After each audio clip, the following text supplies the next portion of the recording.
मैं भारत को भारतीयता की मान्यताओं के आधार पर फिर से खड़ा करना चाहता हूँ। उसी काम में लगा हुआ हूँ। इन महान शब्दों को कहने वाले भाई स्वर्गीय श्री राजीव दीक्षित जी को यह चैनल सनातन भारत समर्पित है तथा उन्हीं से प्रेरित होकर इस चैनल की स्थापना की गई है।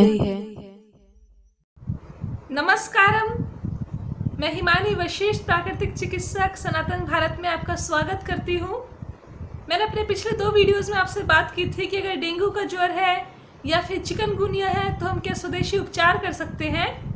इसके अलावा भी अगर हमें कोई भी बुखार है, खराब से खराब बुखार भी है, तो उसके लिए मैं आपको एक बहुत सरल सा उपाय बता रही हूँ।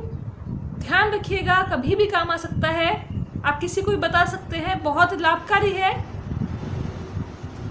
जब बुखार ज़्यादा होता है, अधिक होता है या अधिक समय तक होता है तो खून में प्लेटलेट्स कम होने लगती हैं। तो इसके लिए सबसे ज़्यादा अच्छी औषधि है वो है नीम की गिलोय। नीम की गिलोय को अगर आप कूटकर कुचलकर अगर आप पानी में मिलाकर उबालकर पीते हैं तो ये बहुत लाभकारी है। जो मैंने आपको बताई थी चिकनगुनिया की, जो मैंने आपको उपचार बताया था, उसके अंदर भी मैंने बताया था कि आपको जो कुछ अन्य तत्व हैं उनके साथ में नीम की गिलोय भी डालनी है।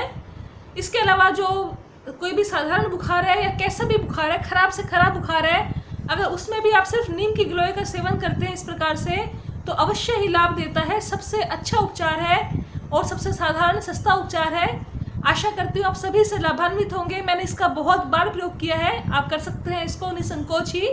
अभी के लिए मैं आपसे विदा लेना चाहूँगी। धन्यवाद।